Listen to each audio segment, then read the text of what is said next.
ఈరోజు భారత వికలాంగుల హక్కుల పరిరక్షణ సమితి చింతపల్లి మండల ముఖ్య కార్యకర్తల సమావేశాన్ని ఏర్పాటు చేసుకోవడం జరిగింది.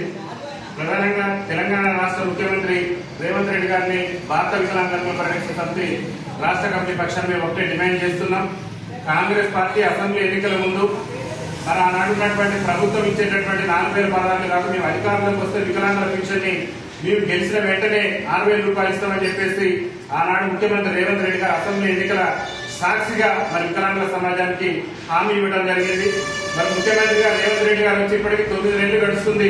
నేటి వరకు కూడా వికలాంగుల సమాజానికి ఇచ్చినటువంటి 6,000 పెన్షన్ హామీని అమలు చేయకపోవడం అనేది దురదృష్టకరం. కాబట్టి రాష్ట్ర ముఖ్యమంత్రి రేవంత్ రెడ్డి గారిని మేము ఒకటే విజ్ఞప్తి చేస్తున్నాం.